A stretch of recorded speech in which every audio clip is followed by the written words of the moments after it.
السلام علیکم ورحمۃ اللہ وبرکاتہ۔ بسم اللہ الرحمن الرحیم۔ میری یہ وحشت اور بے چینی بھی آپ کی بے خوابی کے سبب ہے۔ امیر خسرو رحمۃ اللہ علیہ نے انتہائی ذہانت سے اپنا مدعا بیان کرنے کے لیے تمہید باندھی۔ خسرو، ہم تمہارے جذبوں کی سچائی سے باخبر ہیں۔ سلطان کے ہونٹوں پر ہلکی سی مسکراہٹ ابھر آئی تھی۔ ہم جانتے ہیں کہ اگر ہماری آنکھیں جاگیں گی تو تمہاری پلکیں بھی نہیں جھپکیں گی۔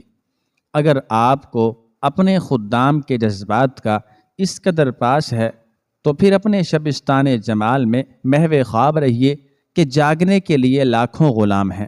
حضرت امیر خسرو علاء الدین خلجی کو آہستہ آہستہ اس دائرے کی طرف کھینچ کر لا رہے تھے جہاں ایک شہنشاہ سے نازک ترین موضوع پر گفتگو کی جا سکتی تھی۔ نہیں خسرو، ابھی کچھ دن کے لیے ہم نے اپنی آنکھوں پر نیندیں حرام کر لی ہیں۔ سلطان پھر اسی دائرے میں سمٹ گیا تھا۔ اگر ہم سو گئے تو ہندوستان کی تقدیر سو جائے گی۔ بے شک سلطان کی بلند اقبالی اہل ہند کی تقدیروں کو تاریک سایوں سے محفوظ رکھے گی، مگر یہ خادم پہلے بھی عرض کر چکا ہے کہ محض چتوڑ کی خاطر قصر ہزار ستون کو خالی نہیں چھوڑا جا سکتا۔ امیر خسرو نے بالآخر اپنے دل کی بات کہہ ڈالی۔ ہر طرف نئے نئے فتنے سر اٹھا رہے ہیں۔ زمین کے بیشتر خطوں میں ہنگاموں کے بیج بوئے جا رہے ہیں۔ اگر شاہ والا کی غیر موجودگی میں شورشوں کی یہ زہریلی فصل تیار ہو گئی تو اس کے اثر سے ہماری سکون و عافیت کی لہلہاتی کھیتیاں جل اٹھیں گی۔ خسرو، ہم کہیں بھی رہیں مگر ہمارا جلال ان کھیتوں کی حفاظت کرے گا۔ علاء الدین خلجی اپنے ذہن کے خول سے نکلنے کے لیے آمادہ نہیں تھا۔ سلطان معظم کا ہر ارشاد بجا، مگر پھر بھی خادم کچھ عرض کرنے کی اجازت چاہتا ہے۔ اب امیر خسرو واضح انداز میں اپنا مفہوم پیش کرنا چاہتے تھے۔ خسرو، حضرت شیخ کے صدقے میں تم کسی اجازت کے پابند نہیں ہو۔ علاء الدین خلجی کے چہرے پر حضرت نظام الدین اولیاء رحمۃ اللہ علیہ کے لیے ایک عقیدت خاص کا اظہار ہو رہا تھا، اور اس عقیدت نے اسے خسرو کے سامنے بھی نرم گفتار بنا دیا تھا۔ خسرو، تمہیں جو کچھ کہنا ہے بے خوف و خطر کہو۔ ہماری سماعتیں تو تمہاری شیریں کلامی کی ہمیشہ منتظر رہتی ہیں۔ سلطان والا، کیا چتوڑ پر لشکر کشی کا حکم آپ کی کسی اضطرابی کیفیت کا نتیجہ ہے؟ امیر خسرو نے سلطان کے جنگی منصوبے کی طرف اشارہ کرتے ہوئے کہا۔ نہیں خسرو، ایسا ہرگز نہیں۔ سلطان علاء الدین خلجی کے ہونٹوں پر ایک فاتحانہ مسکراہٹ رقصاں تھی۔ ہم مضطرب ضرور رہتے ہیں، مگر ہمارا یہ اضطراب کسی احمق یا دیوانے کا اضطراب نہیں۔ جو لوگ ہمارے اس فیصلے کو ایک عاشق کا فیصلہ سمجھتے ہیں وہ مزاج شاہ سے کچھ زیادہ آشنا نہیں۔ ہم نے پورے ہوش و حواس کے ساتھ چتوڑ کی تباہی کا فیصلہ کیا ہے، ایسی تباہی کہ جس کی شدت یا کمی کا انحصار راجپوتوں کے طرز عمل پر ہے۔ اگر وہ آسانی کے ساتھ ہمارا بخشا ہوا توقع غلامی اپنی گردنوں میں ڈال لیں گے تو قلعہ چتوڑ کے دیار و در ہمارے قہر کی سنگباری سے محفوظ رہیں گے، اور اگر ان لوگوں نے سرکشی اختیار کی تو ہمارا قہر راجپوت ریاست کے آثار تک جلا ڈالے گا، اس طرح کہ پھر ان بد نصیبوں کی بربادی پر کوئی مرثیہ پڑھنے والا بھی باقی نہیں رہے گا۔ چمگادڑیں ان کے شبستانوں میں بسیرا کرے گی، اور الوؤں کا غول ہماری فتح کے نقارے بجا کر کہا کرے گا، چتوڑ میں بسنے والے گدڑوں کی ایک نسل نے ترکی شیروں کا راستہ روکنے کی کوشش کی تھی۔ ابھی شیروں نے اپنے دانت اور پنجے کھولے بھی نہ تھے کہ گدڑوں کی پوری قوم ان کے قدموں کی دھمک سے مر گئی۔ علاء الدین خلجی کے لہجے کی آگ اس قدر بھڑک چکی تھی کہ امیر خسرو کو اپنے نرم و شیریں الفاظ بے حقیقت نظر آنے لگے تھے۔ ایک مختصر سے وقفہ سکوت کے بعد حضرت امیر خسرو رحمۃ اللہ علیہ دوبارہ علاء الدین خلجی سے مخاطب ہوئے۔ شاہ ذی وقار، بے شک ہم آپ کے مزاج کی گہرائیوں تک نہیں پہنچ سکتے، مگر کیا ایک شادی شدہ عورت کا وجود اتنا قیمتی ہے کہ جس کے حصول کے لیے سلطان اپنے جانثاروں کے قافلے کو وادی مرگ میں گم کر دینا چاہتے ہیں۔ خسرو، تم جیسے شاعر اور دانشور کی زبان سے یہ الفاظ اچھے نہیں معلوم ہوتے۔ علاء الدین خلجی کا لہجہ تلخ ہو گیا تھا۔ کیا کسی جانثار کو اپنی زندگی ہمارے حکم سے زیادہ عزیز ہے؟ سلطان نے امیر خسرو سے سوال کیا۔ شاہ عالی مقام، میں صرف اتنا عرض کرنا چاہتا ہوں کہ اس مارکہ آرائی کو ایک عورت کے حسن سحرکار سے وابستہ نہ کیا جائے۔ کچھ بھی ہو، ایک ساحرہ کے چشم و لب اس لائق نہیں کہ وہ سلطان کو وادی فنا کی جانب لائیں، اور فولاد کے اعصاب رکھنے والا شہنشاہ موم ہو کر بہہ جائے۔ میں اس وقت سے ڈرتا ہوں کہ سلطان کے بے داغ پیراہن فتوحات پر شکست کا کوئی داغ ابھرائے، اور یہ غلام ندامت اور شرمساری سے گردنیں جھکا کر اپنی زندگی کے باقی دن بسر کریں۔ یہ بڑی ہولناک صورتحال ہوگی کہ رانی پدمنی اور اس کے سپاہی قلعے کی فصیل پر کھڑے ہو کر قہقہا زنی کریں۔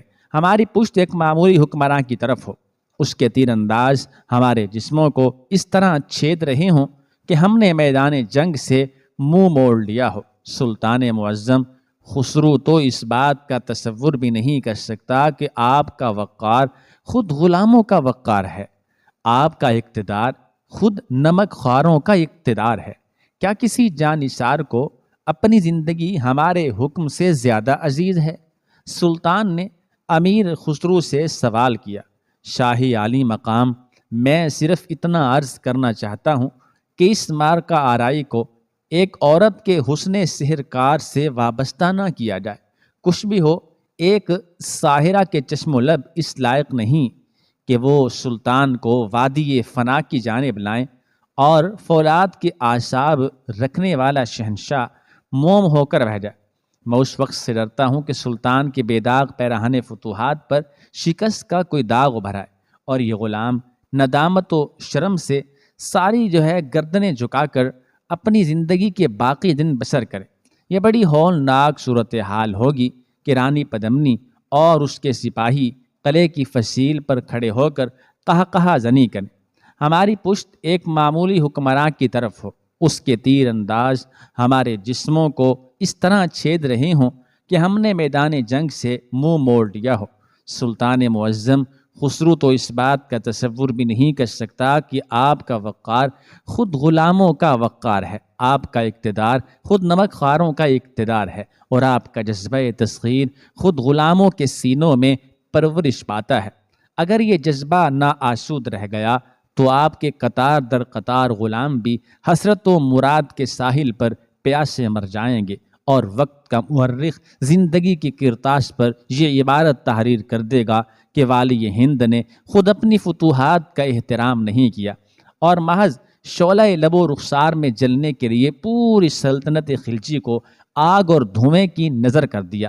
اور وقت کا مورخ یہ بھی لکھے گا کہ ہندوستان کا سب سے بڑا سوداگر، جس کی نیلام گاہ میں بڑے بڑے حکمران اپنی قیمتیں مقرر کرانے آتے تھے، وہ خود چتوڑ کے ایک دیہاتی بازار میں سستے داموں فروخت ہو گیا۔ شہنشاہ، یہ خسارے کی تجارت ہوگی۔ کاش آپ پدمنی جیسی جنس حقیر کی طرف سے منہ پھیر لیں اور راستے کے اس بے وزن پتھر کو ٹھوکر مار کر اپنی منزل کے دائرے سے خارج کر دیں۔ کاش ایسا ہو جائے، کاش ایسا ہو جائے۔ امیر خسرو بڑے حسرت آمیز لہجے میں بول رہے تھے۔ نہیں خسرو، ایسا کبھی نہیں ہوگا۔ ایک بار پھر سلطان کے لہجے سے جلال کی آگ برسنے لگی تھی۔ ایک شاعر اور حکمراں کی سوچ میں بڑا فرق ہوتا ہے۔ تم اپنے تصور میں آسمانوں کی سیر کر سکتے ہو، مگر چند گز اونچے ایک ٹیلے پر نہیں چڑھ سکتے، پھر کہاں وہ اراولی اور آبو کی سرکش چوٹیاں۔ خسرو، تم چتوڑ کے سنگریزوں کو چھو بھی نہیں سکتے، مگر تمہارا سلطان پہاڑوں کو اپنے قدموں پر جھکا سکتا ہے۔ ہم رانی پدمنی کو ٹھوکر مار کر اپنے راستے سے الگ کرنا نہیں چاہتے۔ ہماری تو خواہش ہے کہ راجپوت سرما اپنی آن کو ریزہ ریزہ ہوتے دیکھیں، اور پھر ہمارے قہر کی آندھی ان ریزوں کو تاریخ کے اوراق پر بکھیر دے۔ ہم نے گردش روز و شب کو کبھی اس بات کی اجازت نہیں دی کہ وہ ہماری تاریخ رقم کرے۔ ہم تو خود ہی اپنی تاریخ لکھ رہے ہیں اور اس وقت تک لکھتے رہیں گے جب تک فرشتہ اجل ہمارے ہاتھ سے قلم نہ چھین لے اور خونرنگ روشنائی کو فرش پر نہ بہا دے۔ دیوار و در پر سکوت مرگ طاری تھا اور اہل مجلس کے دل کی دھڑکنیں اس طرح سنائی دے رہی تھیں جیسے سارے کے سارے دل سینے کی ہڈیاں توڑ کر باہر آ گئے ہوں۔ امید کی آخری کرن بھی بجھ گئی تھی اور پھر اسی اندھیرے کا قلب چیرتی ہوئی سلطان کی آواز دوبارہ ابھری، نہیں خسرو، تمہارا سلطان اس قدر عاقبت نااندیش اور بے خبر نہیں ہے۔ اپنے فرما روا کی تدبیر پر بھروسہ رکھو۔ علاء الدین خلجی نے تمام اراکین مجلس پر نظر ڈالتے ہوئے کہا، خسرو، یہ جنگ ایک عورت کے لیے نہیں لڑی جا رہی ہے۔ تم نہیں جانتے کہ ہمارے قہر کے کتنے رنگ ہیں، اور سچ تو یہ ہے کہ ہم خود بھی اپنے قہر کی انتہا سے واقف نہیں۔ اگر ہم اپنے لب کسی گلاب کے چہرے پر رکھ دیں تو وہ ہمارے قہر کا متحمل نہ ہو سکے، اور دیکھنے والے دیکھیں کہ گلاب جل اٹھا ہے اور اس کی پتیوں سے چنگاریاں پھوٹ رہی ہیں۔ اگر ہم کبھی کسی نازنین کے پیکر سیمی کو چھو لیں تو وہ بھی ہمارے قہر و جلال کی حرارت سے شمع کی مانند پگھلنے لگے اور پھر دیکھتے ہی دیکھتے راکھ کا ایک ڈھیر ہو جائے۔ ہماری چشم تصغیر تو آبشاروں کو بھی خون رنگ دیکھتی ہے، اور ہم تو نسیم و صبا کی سرگوشیوں میں موت کے نغمے سنتے ہیں۔ تم ایک عورت کا ذکر کرتے ہو، نہیں خسرو، یہ تمہاری لغزش نگاہ ہے، اور عراقی، تمہاری بینائی بہت کمزور ہو گئی ہے، اور خواجہ، تمہاری آنکھیں دھندلا گئی ہیں۔ تم لوگ اپنے چہروں سے 10 قدم آگے تک بھی دیکھنے کی صلاحیت نہیں رکھتے۔ کہو کہ تم نابینا ہو، اور یہ بھی کہو کہ تم بے ہوش و بے خبر ہو، اور یہ بھی کہو کہ تم مزاج شاہ سے قطعاً نہ آشنا ہو، اور یہ بھی کہو کہ شکستہ بالوں پر طوفانی فضاؤں میں اپنے سلطان کی بلند پروازی کا اندازہ نہیں کر سکتے۔ علاء الدین خلجی کے الفاظ نے شولگی کی قبا پہن لی تھی اور لہجے کی حرارت سے پوری مجلس جل اٹھی تھی۔ تمام سپہ سالاروں اور مشیروں کے سر جھک گئے۔ علاء الدین خلجی کی فطرت بے نقاب ہو چکی تھی اور مزاج اس قدر برہم ہو گیا تھا کہ اب اسے اعتدال پر لانے والا کوئی نہیں تھا۔ اے سلطنت خلجی کی وفا شعار خدمتگارو، ہم تمہیں کیا بتائیں کہ ہمارا قہر کیا ہے؟ ہم خود بھی نہیں جانتے کہ ہمارا جلال کیسی کیسی شکلیں اختیار کرتا ہے اور اپنے دشمنوں پر حملہ آور ہونے کے لیے کیسے کیسے بہانے تراشتا ہے۔ پدمنی کی ذات بھی محض ایک بہانہ ہے۔ راگھو چیتن کہتا ہے کہ وہ عورت صرف ہمارے حرم کے لیے پیدا کی گئی تھی، مگر رتن سنگھ نے اسے اپنے عشرت کدے کی زینت بنا لیا۔ ہم جانتے ہیں کہ وہ فریب کار برہمن ہمارے قہر کی پناہ میں آ کر رتن سنگھ سے اپنی ذلت کا انتقام لینا چاہتا ہے، اور ہم یہ بھی جانتے ہیں کہ وہ ہمیں صرف ایک غضبناک حکمراں سمجھتا ہے جسے کوئی بھی خوشامدی درباری آگ کے شعلے کی طرح بھڑکا سکتا ہے۔ وہ کیسا احمق ہے کہ ایک عظیم الشان سلطنت کے فرما روا کو دل کے ہاتھوں میں کھیلنے والا ایک کھلونا قرار دیتا ہے۔ اسے خبر ہی نہیں کہ ہمارا دل بھی ہمارے قہر و جلال کا تابع ہے، اس کی دھڑکنیں بھی ہمارے دماغ کی پابند ہیں۔ ہماری مرضی کے بغیر ہمارا دل بھی کسی کے گیسوں کا اسیر نہیں ہو سکا۔ کبھی ایسا ہو جائے تو ہم اپنے دل کو بھی سینے سے نکال کر پھینک دیں۔ اس لومڑی کو خود ہم نے ایک موقع فراہم کیا ہے کہ وہ شیروں کے نرغے میں کچھ دیر اچھل کود کر لے۔ ہم تو اس تماشے سے لطف اندوز ہو رہے ہیں کہ ایک کم ظرف اپنی ہی قوم کی ایک عورت کے حیات سوز افسانے غیر مرد کو سنا رہا ہے۔ وہ بغیرت راگھو چیتن ہمیں کیا سمجھے گا کہ ہم کون ہیں اور اپنے جاہ و جلال کے کتنے حوالے رکھتے ہیں۔ بے شک شاہ والا، بے شک، کئی آوازیں بیک وقت ابھریں۔ حاضرین مجلس نے اپنی گردنیں جھکا دی تھیں اور زبانوں کو سلطان کی تعریفوں کے لیے وقف کر دیا تھا۔ وہ جانتے تھے کہ اب علاء الدین کی سماعتیں کسی ایسے حرف کو قبول نہیں کریں گی جو اس کے منصوبے کی خلاف ورزی کرتا ہو۔ تاہم امیر خسرو کی ایک تنہا ذات تھی جس نے آخری وقت تک علاء الدین خلجی کو اس کے خوفناک ارادوں سے باز رکھنے کی کوشش کی۔ خسرو، ہم تمہاری ذہانت کے بھی قائل ہیں اور تمہاری وفاداریوں کو بھی بے داغ سمجھتے ہیں۔ اس وقت علاء الدین خلجی قدرے پرسکون نظر آ رہا تھا۔ تمہارے اندیشے درست ہیں، مگر پھر بھی ایک شاعر ہی کے اندیشے ہیں۔ تم نہیں جانتے کہ ہم ایک پیدائشی فاتح ہیں۔ پیدا کرنے والے نے ہماری تقدیر میں فتح کے سوا کوئی دوسرا لفظ تحریر نہیں کیا۔ ہم تو شکست کے تصور سے بھی آشنا نہیں۔ یہ غلیظ خیال ہمارے ذہن میں کبھی نہیں ابھرا۔ چتوڑ کے محاذ پر بھی ہم شکست کا منہ نہیں دیکھیں گے۔ دوسرے لمحے کے بارے میں بزدل اور نکمے لوگ سوچتے ہیں، ہمارے لیے تو بس یہی ایک لمحہ ہے۔ یہ راز کوئی نہیں جانتا کہ ہمیں الہام ہوتا ہے، اور اسی الہام نے ہمیں بتایا ہے کہ اراولی کی ساری چوٹیاں سجدہ ریزی کے لیے تیار کھڑی ہیں۔ بس انہیں ہماری آمد کا انتظار ہے۔ ہمارے قدم آگے بڑھیں اور وہ اپنی تمام تر بلندیوں کے ساتھ جھک جائیں۔ یہ کہہ کر سلطان علاء الدین خلجی چند ساعتوں کے لیے خاموش ہو گیا اور اپنی روشن و کشادہ آنکھوں سے اہل مجلس کو دیکھنے لگا، جن کی گردنیں خم تھیں اور چہروں پر مصنوعی شادابی تھی۔ خسرو، ہم نے تمہاری باتیں بہت غور سے سنی، غلاموں کی تربیت کے فلسفے کو بھی سمجھا، مگر غلام تو اسی لیے پیدا کیے جاتے ہیں کہ وہ اپنے آقا کے ایک اشارے پر قربان ہو جائیں۔ یہی غلاموں کا سب سے بڑا اعزاز ہے۔ اگر وہ اس اعزاز سے محروم رہ جائیں تو پھر انہیں غلام نہیں کہا جا سکتا۔ وہ حشرات الارض کی حیثیت اختیار کر لیتے ہیں، اور پھر کوئی بھی حادثہ انہیں پامال کر کے بے نام و نشان بنا سکتا ہے۔ غلاموں کی حقیقی پہچان یہ ہے کہ وہ کس کے غلام ہیں، سلطان علاء الدین خلجی کے یا خوف و ہراس کے دائرے میں سمٹے ہوئے کسی کم ہمت حکمراں کے غلام؟ یقیناً وہ فاتح عالم کے غلام ہیں، اور ان کی قیمتیں دنیا کے عام غلاموں سے کہیں زیادہ ہیں۔ ہمارے جانثاروں کو اس بات پر یقین کر لینا چاہیے کہ ہم اپنے نام لیواؤں کو ایک عورت کے گیسوئے خمدار پر قربان نہیں کریں گے، اور تم خود بھی سمجھ لو کہ ایک نازنین کے لب و رخسار اتنے گراں بہا نہیں ہیں کہ ہم تم جیسے وفاداران سلطنت کو چتوڑ کی اجنبی وادیوں میں لے جا کر موت کے منہ کا ایک لقمہ بنا دیں۔ ہم نے آفریدی کو اس لیے نہیں بھیجا کہ وہ ہمارے لیے رانی پدمنی کے وصال کی بھیک مانگے۔ یہ تو ہمارے اقتدار کی ایک ادا ہے، سیاست کا ایک عجیب منصوبہ ہے جسے باشندگان ہند سمجھ سکتے ہیں اور نہ اہل چتوڑ۔ مگر تم لوگ ہمارے معتمد ہو، اس لیے تمہیں جان لینا چاہیے کہ ہم نے بساط عشق کو بساط جنگ ہی سمجھا ہے۔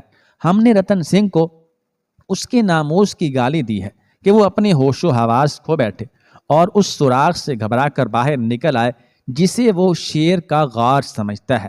وہ اول و آخر ایک چوہا ہے جسے چتوڑ کی محفوظ پناہ گاہ نے خود ساختہ شیر بنا دیا ہے۔ ہمیں یقین ہے کہ ہمارے کلمات سن کر اس چوہے کی نیندیں حرام ہو گئی ہوگی اور وہ پاگل ہو کر باہر آنے کے لیے بے قرار ہوگا۔ بس یہی وہ ساعتیں ہوں گی جب ہم چتوڑ کے سر سے اس کی آزادی کا تاج اتار لیں گے اور ہمیشہ کے لیے اراولی اور آبو کی گردن میں غلامی کا طوق ڈال دیں گے۔ پھر یہ سر بلند پہاڑ ہماری عظمتوں کے ترانے گائیں گے۔